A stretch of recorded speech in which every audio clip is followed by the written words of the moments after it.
In continuation of my Sheikh Jarrah video, now let's talk about how Israel is currently shooting and violently attacking Palestinian worshippers in Aqsa Mosque. Here are the 6 facts that will help you understand exactly what is happening. Number 1. What and where is Aqsa Mosque? Al-Aqsa is the 3rd most holy site in Islam. It's a huge open space with multiple indoor praying areas, but the entire compound is considered Al-Aqsa. Now, Al-Aqsa is located in the old city of Jerusalem. The old city is basically a huge enclosed city, like a massive fort with only a handful of doors to get in and out.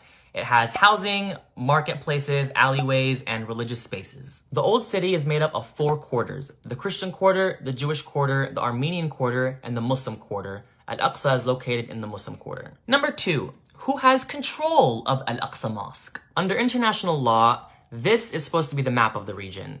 This is supposed to be Israel. This is supposed to be the Palestinian territories made up of West Bank and Gaza. And this is Jerusalem. Also under international law in the UN, Jerusalem is supposed to be broken up into East and West Jerusalem. West Jerusalem belonging to Israel and East Jerusalem belonging to the Palestinian territories. Al-Aqsa and the Muslim quarter are in East Jerusalem, so legally Palestine has ownership of Al-Aqsa. That's how it's supposed to be. But in 1967, Israel took control over East Jerusalem and the Palestinian territories, which includes Al-Aqsa, the Muslim quarter, and all the neighborhoods outside the old city, like Sheikh Jarrah. So because Israel has control over East Jerusalem, Palestinians in the Palestinian territories don't have access to Al-Aqsa. They have to apply for a special permit from Israel to visit, and most of the time, Israel rejects the requests. I have relatives who were born and raised 30 minutes from Al-Aqsa, and they've literally never been. And this isn't just for Muslim Palestinians. Even Christian Palestinians in the West Bank don't have open access to their holy sites in the Christian quarters of Jerusalem. Israel illegally has full control over the old city and all the religious sites that are in it. Number 3, what's happening at Al-Aqsa right now? It is the holy month of Ramadan for Muslims everywhere right now, and these last 10 days are extremely important, so Al-Aqsa is jam-packed with Palestinian Muslims praying together. 2 nights ago, while Palestinians were praying at Al-Aqsa, Israeli police barged their way into the Al-Aqsa compound with guns and full protective gear and started shooting rubberized steel bullets and throwing stun grenades at the Palestinians who were praying at their mosque. They were just standing there praying. They also threw stun grenades at Palestinians in the marketplace who were also not doing anything. In this clip, the Israeli soldier literally threw the grenade at a Palestinian girl and a woman. Then they broke into the actual mosques, the indoor areas, punching the glass doors down, walking in with their shoes, which is not allowed in mosques. Then they continued to throw stun grenades inside the mosque, indoors, close the doors, and block it so that Palestinians can't get out. This isn't just a random mosque. This is one of the holiest sites in Islam.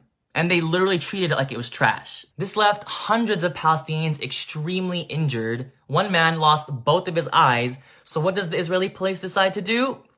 Attack the medical tents. They threw stun grenades at Palestinian medics. So now the medics can barely take care of the injured people. So now there's just hundreds of injured people just sitting there. The Palestinians are recording and posting all of this, and they literally don't even care. So we're all seeing this, and now Palestinians all over are furious. Number 4, what's the connection between the Al-Aqsa attacks and Sheikh Jarrah? Now this is very important. As I said, Israel has illegal control over Al-Aqsa and East Jerusalem. So what Israel does is use the Al-Aqsa Mosque as a way to control the Palestinian people.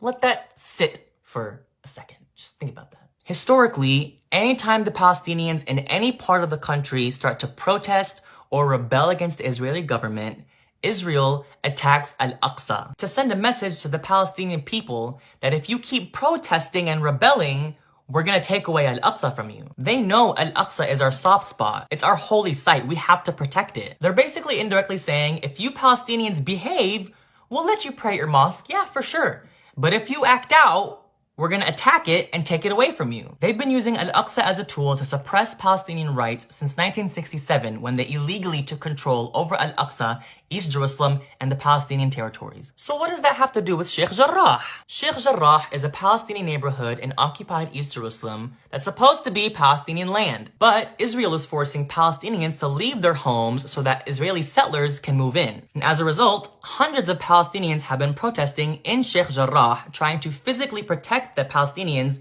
who are about to get kicked out of their homes. And what does Israel do when Palestinians protest? They attack Al-Aqsa. That's what's happening now. That's what's always happened in the past. Al-Aqsa is being attacked by Israeli police right now because of the protests at Sheikh Jarrah, to scare the Palestinians into not protesting. Number 5, how are Palestinians responding to the Al-Aqsa attacks? Remember I said Palestinians from the Palestinian territories aren't allowed to freely visit Al-Aqsa without a permit from Israel? Well, now that the Palestinians from the West Bank are furious because of the Al-Aqsa attacks, this morning, a huge fleet of Palestinians from the West Bank started heading towards Al-Aqsa. The highways and streets were jam-packed with Palestinians on their way to protect and visit their mosque. But again, Israel doesn't allow them to freely visit the mosque because they have control over East Jerusalem. So to try and stop the Palestinians from entering, Israel blocked all the highways coming from the West Bank, preventing all the buses filled with Palestinians from entering. But the joke's on them because the Palestinians don't care. They jumped off the bus and started walking to the mosque on the side of the highway. So then there's this huge march of Palestinians trying to bypass the Israeli checkpoints to get to Al-Aqsa. Then the Palestinians from Jerusalem who can freely visit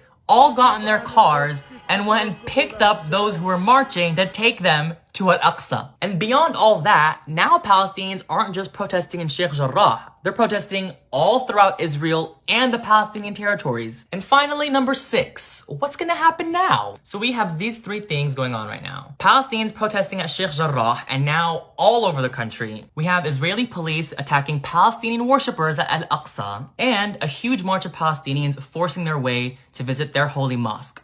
Rightfully so. All we know is that Israel is not happy that Palestinians are rebelling. So I think a lot of Palestinians right now are mentally preparing for a very complex next few days. So now that you're pretty well versed in the illegal occupation of Palestine and what's happening right now, we can officially stop calling it a conflict or clash. The Palestinian-Israeli conflict. No, it is not a conflict. Conflict connotes a sort of symmetry of power, which there is not. It is Israel's illegal occupation. It is the oppression of Palestinians. It is apartheid. It is stripping Palestinians of their human rights. It is ethnic cleansing. It is shooting innocent Palestinians while they're praying in their holy mosque. All of the above, yes.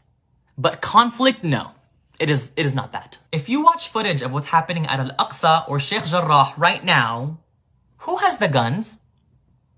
Because it's not the Palestinians, that's for sure. So you tell me who has the power here. So please help spread the word of what Israel is doing to the Palestinian people. All resources and footage and posts are saved on my highlights. Be sure to follow Muna and Muhammad al-Kurd, who are Palestinians living in Sheikh Jarrah. They're posting live footage every day of what's happening there. Please keep the Palestinian people in your prayers. ويا أهل فلسطين يا شعبي يا أغلى ناسي إحنا عن جد من جو القلب من جو الروح إحنا كلنا معكم ورح نضل معكم. الله يعطيكم القوة والعافية. والله العظيم يا ريتني معكم وقدرت أوقف جنبكم، بس توكلنا على الله. الله يحميكم يا حبايب، يا أغلى الحبايب. السلام عليكم.